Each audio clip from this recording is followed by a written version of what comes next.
Buenas noches, amigas y amigos.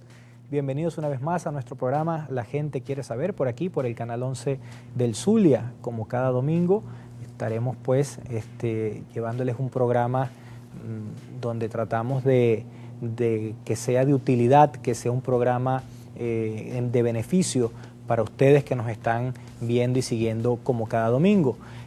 Hoy quisiera hacer un pequeño comentario sobre una reciente noticia. Estamos ya en el mes de noviembre y finalizando el año, y quisiera hacer un breve comentario sobre una reciente noticia que salió el día viernes, donde la oposición y el gobierno retoman el diálogo pautado para el 15 de noviembre en República Dominicana.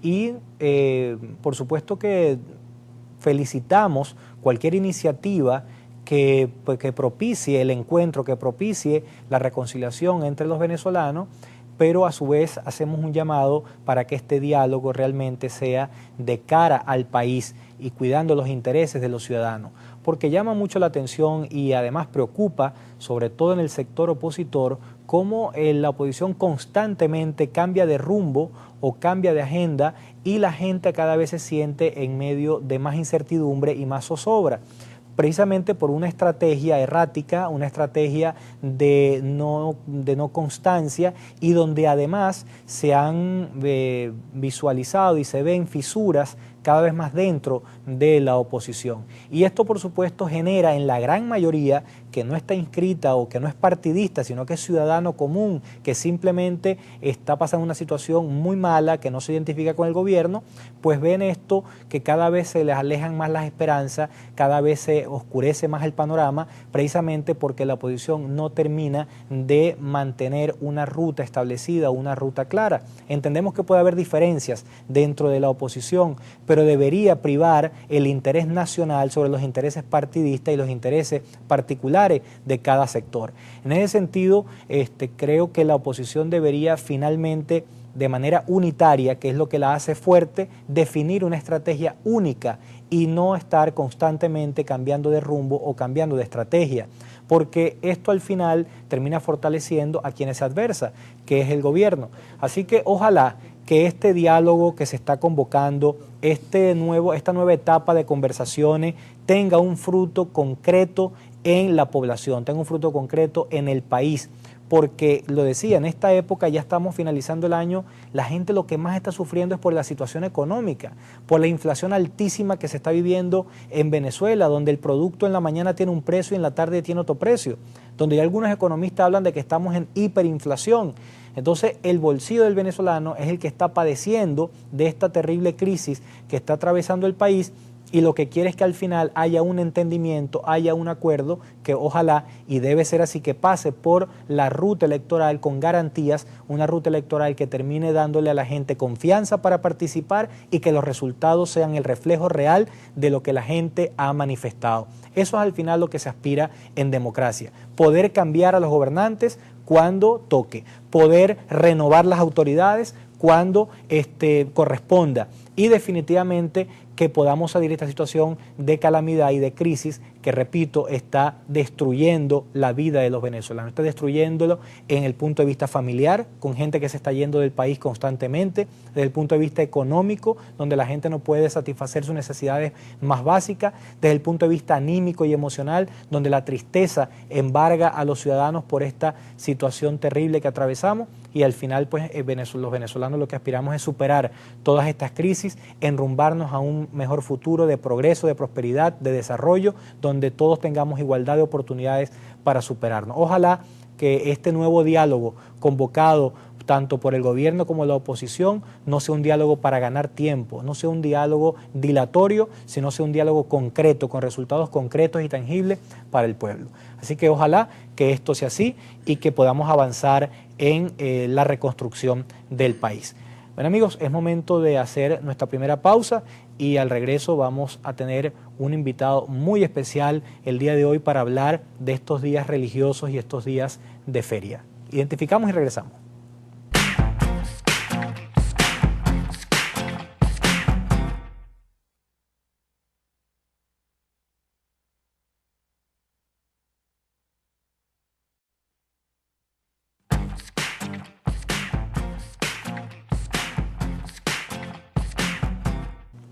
Bien amigos, continuamos con nuestro programa La Gente Quiere Saber. La noche de hoy tenemos un invitado muy especial.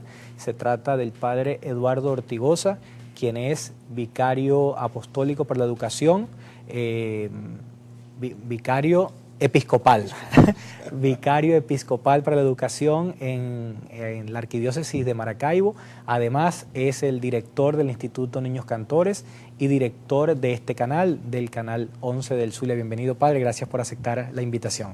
Gracias, Juan Pablo. Sí. Sí, el día de hoy, padre, bueno, lo quisimos invitar para hablar de algunos temas, pero bueno, hoy es domingo 12 y estamos a una semana prácticamente de celebrar el 18 de noviembre, el Día de la Chinita. Y mucha gente celebra este día, mucha gente tiene ese fervor por la chinita, pero también mucha gente desconoce realmente el origen de la Virgen, el origen de la Chiquinquirá, el origen de la chinita, y quisiéramos hoy hablar un poco sobre esto y sobre el verdadero sentido que debe tener la fiesta religiosa de la feria. En primer lugar, quería pues preguntarle sobre esto, ¿cuál es el origen de la Virgen de la Chiquinquirá? Mira, Juan Pablo, la Chiquinquirá es una devoción que está enraizada en la historia del Zulia. Tiene ya 300 años que comienza esta historia. Comienza con la renovación de una tablita. Se llama renovación precisamente porque se renueva una imagen que estaba allí. Una tablita que fue encontrada según nos narra la tradición, con documentación histórica, nos narra que fue encontrada a orillas del lago y que en su momento fue tomada por una señora que lavaba a la orilla del lago, lavaba su ropa y fue llevada a su casa con la intención de darle un uso doméstico. Dicen que era para tapar la tinaja y así lo pintan Miguel Puche Fonseca, que es el que retrató ese hermoso fresco que está en la Basílica de la Aparición, donde precisamente se renueva esa imagen, una imagen que poco a poco se fue aclarando y que luego presentó un conjunto pictórico. Presentó la imagen de Nuestra Señora del Rosario, a un lado la imagen de San Andrés Apóstol y a otro lado la imagen de San Antonio de Padua.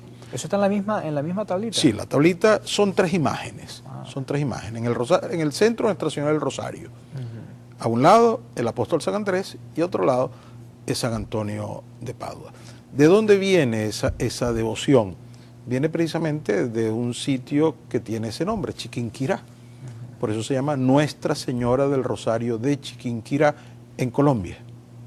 Muy cerca de Bogotá, a unos 3/4 de hora de Bogotá, está precisamente el pueblo de Chiquinquirá, donde hacia los años 1600 nació esa devoción, y nació de la devoción de una familia que era devota de Nuestra Señora del Rosario, una devoción a la Virgen antiquísima que viene de España.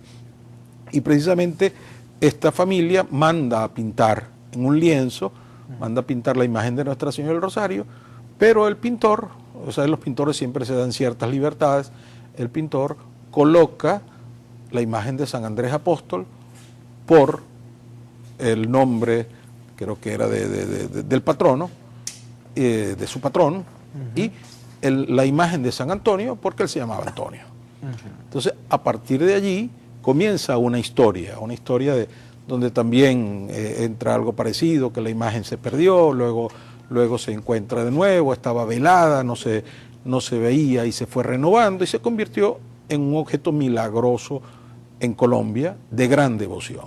Que se dice que los misioneros, recordémonos de la Gran Colombia, Venezuela y Colombia estaban unidos, los misioneros los misioneros dominicos trajeron esa devoción acá al Zulia, a Maracaibo, a la costa oriental del lago, en la zona también de Lara, está presente la devoción a Nuestra Señora de Chiquinquirá, y hacia el año 1709 se da el milagro de Maracaibo. El milagro de Maracaibo, que esa fue la revelación en que la imagen comienza a hacer una historia con este pueblo.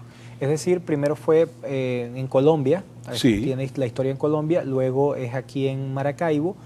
No sabía, es curioso de verdad que fue pintado en Colombia en un lienzo, pero la tablita aparece en las tres imágenes. Exactamente, las mismas imágenes. Las mismas tres imágenes que fueron pintadas en Colombia. Sí. Ahora, padre, ¿cómo valora la iglesia este tipo de apariciones, cómo lo valora? Es decir, yo estuve leyendo que ella lo guindó luego que vio más o menos una imagen y un día empezó a temblar esa tablita y se iluminó.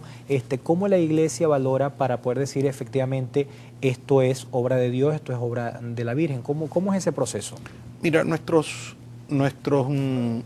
antepasados, nuestros abuelos, nuestros padres, han tenido como un refrán que dice, lo que es de Dios permanece. Precisamente, si no es de Dios, eso desaparece. Aquí tenemos, es de Dios este milagro, es de Dios esta revelación que lleva más de 300 años y que cada día se fortalece más. Precisamente de lo, vamos a llamar doméstico, de lo doméstico que fue aquella revelación donde la mujer, aquella mujer maracaibera, intercambia y comparte la experiencia con sus vecinas, donde fue un milagro, y comienza a esparcirse la noticia, que en su momento era tal la devoción que se decide trasladar la imagen. La autoridad eclesiástica de la época decide trasladar la imagen a un templo. Tenía gran devoción la comunidad, que no era muy grande, la Maracaibo de ahí, del centro, donde está el monumento a la Virgen. Allí se señala que fue el lugar de la renovación, y donde comenzó a crecer el culto. El culto era la gente que iba a contemplar la tablita y a rezarle, a pedirle a la Virgen por sus necesidades. Se decide llevarla a un templo y se pensó llevarla, según cuenta la historia, se pensó llevarla al templo principal.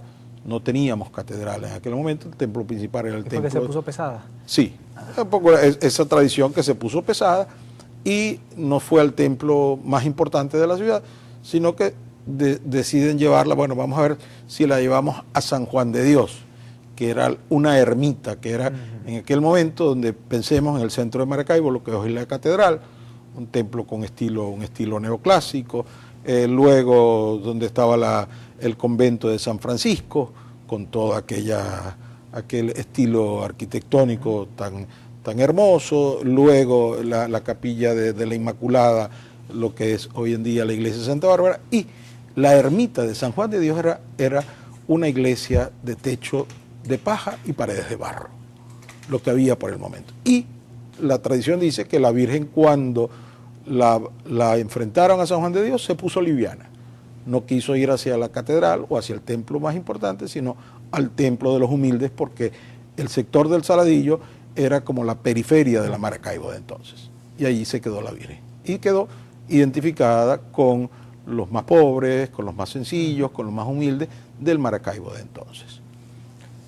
Amigos, vamos a identificar y seguimos conversando con el padre Eduardo Ortigosa sobre este interesante tema de la Virgen de Chiquinquirá y otros temas. Identificamos y regresamos.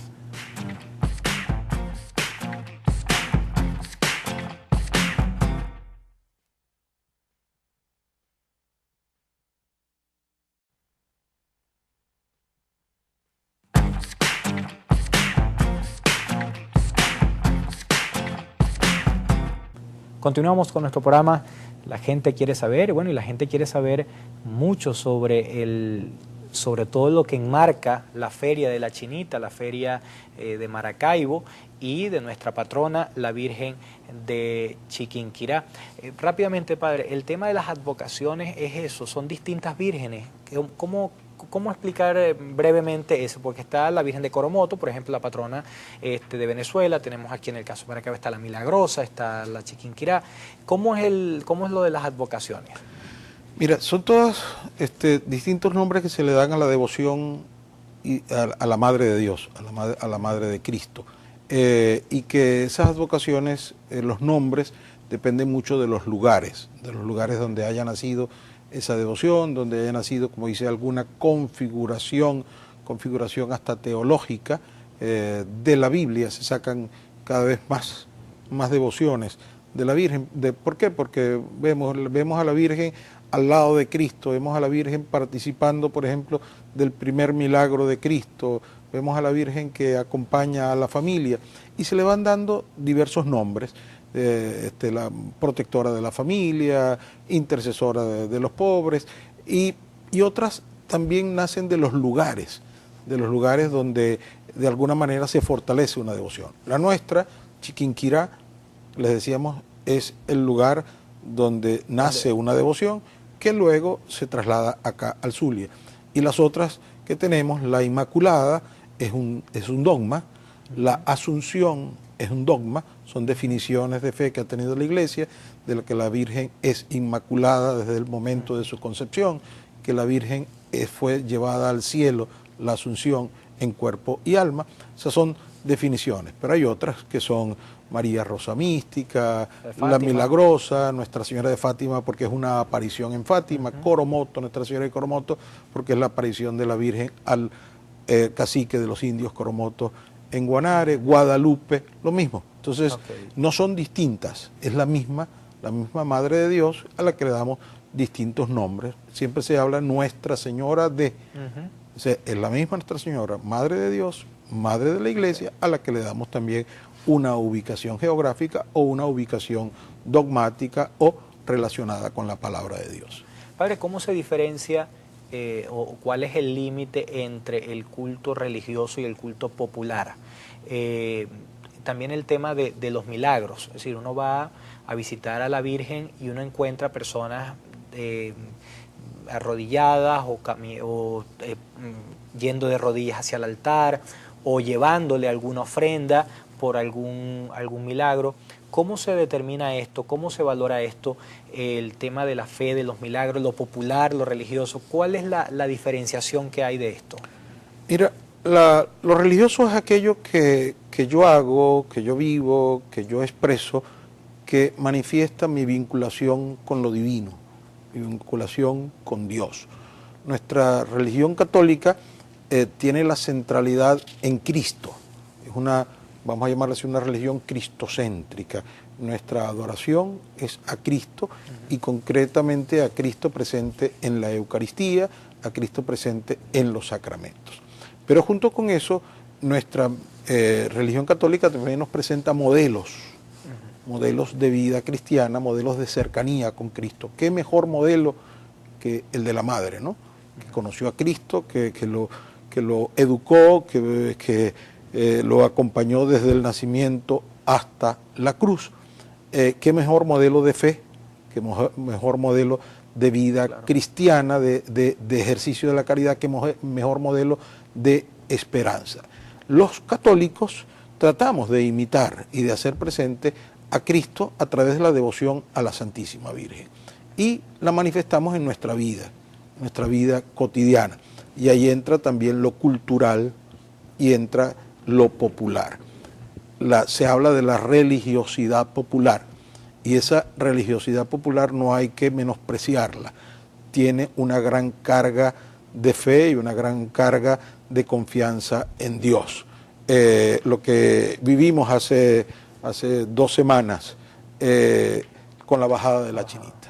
La bajada de la Chinita era un gesto, una ceremonia prácticamente parroquial.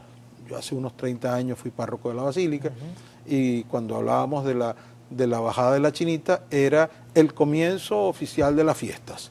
Se traía la reliquia, la tablita con toda la ornamentación, la corona, el cetro, el relicario y se colocaba más cerca de los fieles para la veneración y el comienzo de la fiesta. Eso ha ido creciendo, se ha ido transformando y antes, hace 30 años, asistían máximo 1000 personas. Yeah. Hoy en día, ¿cuántas personas se reúnen en la plaza de la Basílica para la bajada? ¿Y cuántas personas siguen a través esa misa, a través de la televisión y a través de los medios? ¿Y cuántas personas a partir de ese momento se comienzan a hacer? Eso es religiosidad popular, pero una religiosidad popular que lleva un gran contenido de fe. Esa religiosidad popular tiene que ser evangelizada, tiene que ser acompañada por la catequesis, por la enseñanza de la doctrina. Es decir, hey, no adoramos a la Virgen. No, la Virgen no nos hace los milagros. La Virgen intercede por nosotros. Le pedimos a Dios a través de la Virgen. La Virgen es la gran intercesora, aunque muchos hermanos cristianos no reconocen a la Virgen como... Es decir, muchos cristianos no reconocen la intercesión de la Virgen. Los católicos sí, porque sabemos que una madre, sí, una gran enseñanza que tiene la Virgen aparece en el Evangelio, cuando el primer milagro que hace Jesucristo es el de las bodas de Caná, el de transformar el agua en vino. Sí. Y lo hace a través de ¿quién? ¿Quién intercede?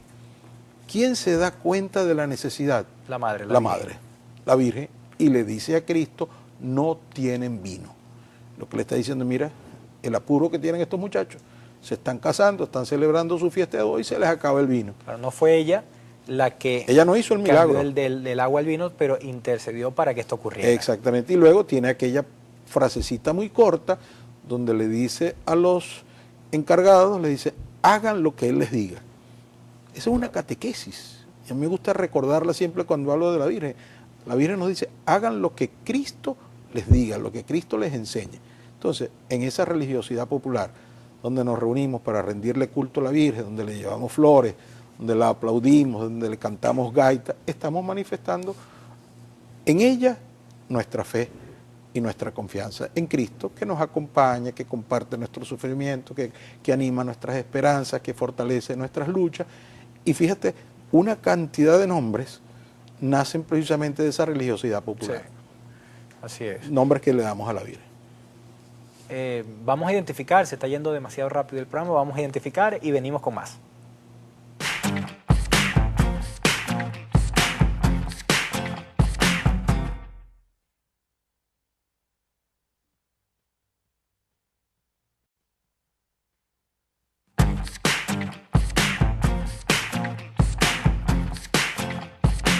Continuamos, amigos, hablando con el padre Eduardo Ortigosa sobre nuestra Virgen de la Chiquinquirá y sobre estas fiestas en las que estamos ya entrando, en las fiestas y la Feria de la Chinita.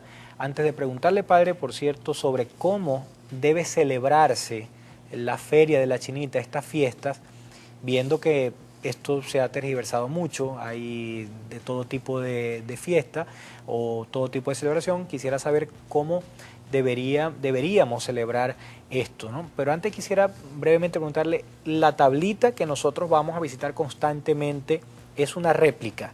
¿La original tablita está en otra parte, está resguardada? No, tablita solo hay una, para decirle así, que es lo que nosotros llamamos la reliquia de Nuestra Señora de Chiquinquirá, que fue la tablita que fue hallada en aguas del lago. Esa es la que está allí. Permanece todo el año en el altar, en el nicho, acompañada por la corona y con el cetro. Es la que se bajó el día de la bajada y es la que sale en procesión y que durante estos días cuando vamos a la basílica vamos a visitar.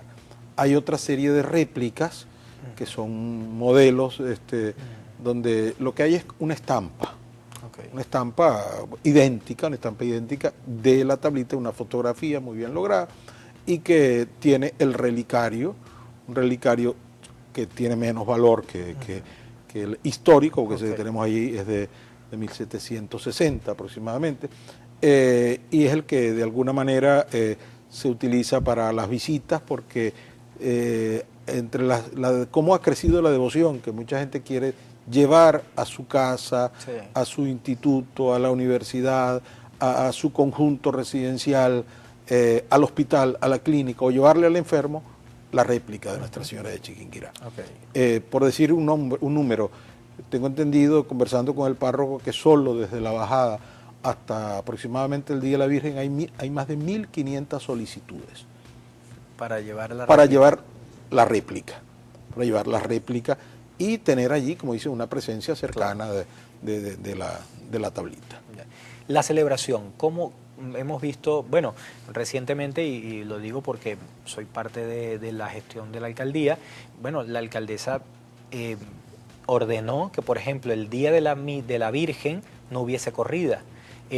pero anteriormente había corrida todos los días y hay juego de béisbol y hay terminaron no siendo gaitero, mucho alcohol en la calle, mucho tal.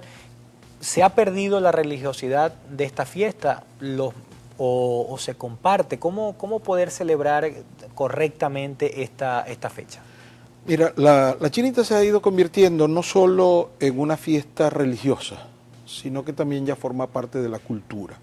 Y cuando forma parte de la cultura, esa cultura tiene mucho de religioso, mucho de cristiano, pero también mucho de no religioso y mucho de no cristiano. Allí entró hace cerca de 50 años lo que era una fiesta patronal que se hacía en torno a la basílica, donde habían, además de los actos netamente religiosos, habían actos comunitarios. ¿Apenas hace 50 años? ¿Fue ese cambio? Sí, ¿sí? La feria. La feria. Creo que son 40 y tantos, cerca de 50 años nació hacia los... No, tal vez un poquito más. Okay. Pero que había en torno a la Virgen, habían juegos para muchachos, competencias, todo lo demás, que acompañaba la espera de la fiesta, la espera de la fiesta religiosa. Era oportunidad para que la familia se reuniera y junto con el momento de oración tuvieran algún rato también de esparcimiento. Todo esto después se fue convirtiendo después con las veladas. Las veladas era la decoración de las calles, en espera de la fiesta, eran ventas de dulces, era toda una manifestación familiar y comunitaria para la celebración de la Virgen. Cuando se establece la feria y se le da la característica de feria internacional, entonces tiene todo el componente taurino, imitando a las ferias españolas, tiene después todo lo que es el componente musical, orquestas, templetes y todo lo demás, y allí va entrando todo lo demás que viene con eso. El consumo de bebidas alcohólicas, el desenfreno, todo lo demás, la violencia, el desorden. Todo.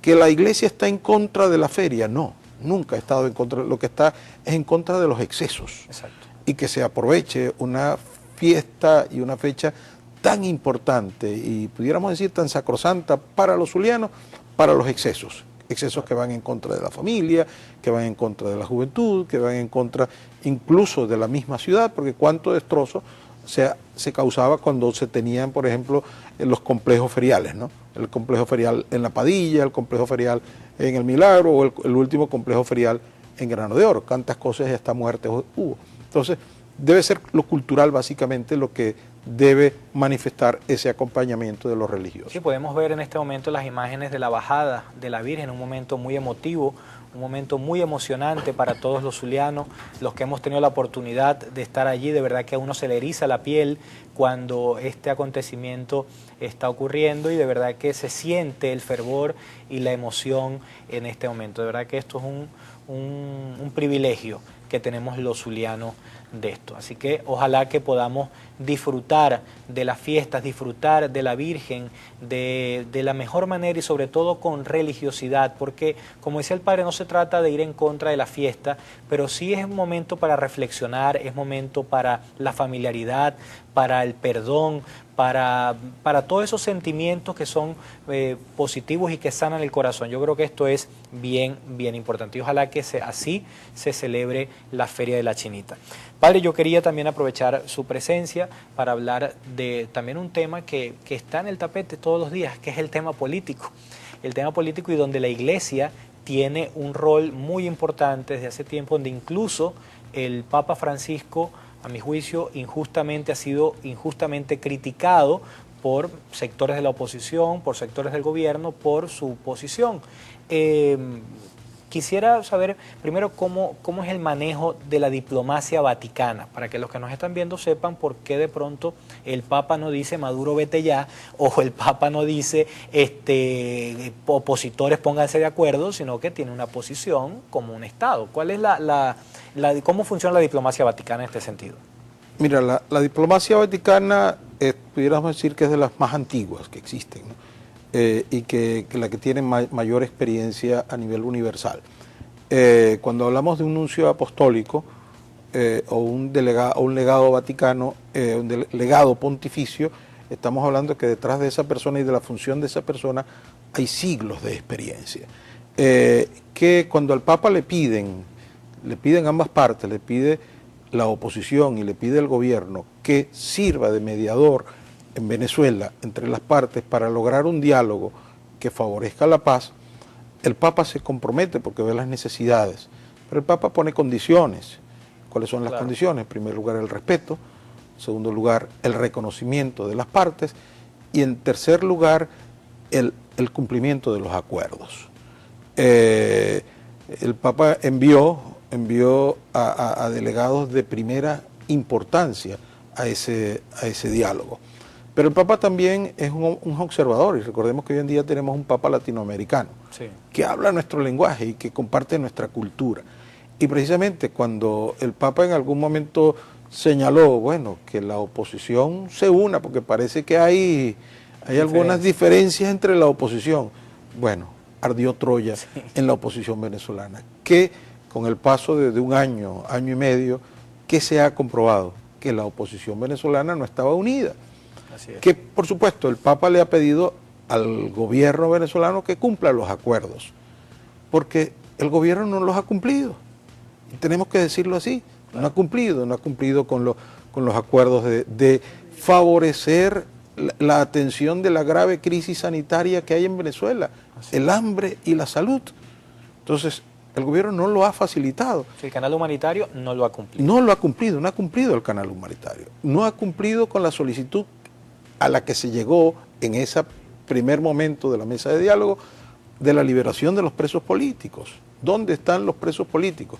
Dicen que hay más de 300 presos políticos. Así es. Y cada vez aumentan más. ¿Dónde está? ¿Dónde está el reconocimiento de las partes? Porque bien, sí se exige que se reconozca la autoridad que tiene el presidente de la República, pero es que ahora hay un nuevo factor. Hay un nuevo factor que se exige, el gobierno exige que se reconozca a un ente que se sacó como debajo de la manga llamado Asamblea Nacional Constituyente. Que no estaba al principio del diálogo. Que no estaba al principio del diálogo. Entonces, fíjense cómo van cambiando el escenario y se pide que los elementos del diálogo sigan siendo los mismos, ¿no? Por supuesto, el Papa y la Santa Sede pide respeto y pide seriedad. Las garantías electorales tampoco se han dado. Entonces, el Papa no puede decir, ni nunca lo va a decir, que se vaya el presidente. Claro. Ni le va a decir a la oposición, hagan esto o hagan aquello, porque el Papa no le toca ser árbitro. Claro. Está siendo, a través de sus delegados, está siendo mediador y facilitador de un diálogo. Y eso es lo que está haciendo. Y sobre todo, está orando. ¿Cuántas veces el Papa en sus intervenciones se ha referido a Venezuela? Prácticamente una vez cada 2 meses el Papa hace una mención a la problemática de Venezuela, pidiendo oraciones y pidiendo gestos de reconciliación. Eso es lo que le hace falta a Venezuela. Entonces, ojalá que esta fiesta que estamos celebrando, la Chinita, acá en el Zulia, aquí en Maracaibo, y la proximidad de las fiestas de Navidad, que ya nos estábamos preparando, que todavía vale la pena mencionar que la Navidad no ha comenzado, aunque la hayan decretado desde el punto de vista oficial, la Navidad no ha comenzado. La Navidad comienza, es el 25 de diciembre y comenzamos a prepararnos al inicio de diciembre. Entonces, ojalá sean oportunidades para reflexionar y para decir, bueno, tenemos que ponernos de acuerdo porque esta patria es de todos. Amigos, vamos a identificar, y normalmente en este segmento despedimos a nuestro invitado, pero vamos a hacer el último segmento con el padre Eduardo Ortigosa. Identificamos y venimos.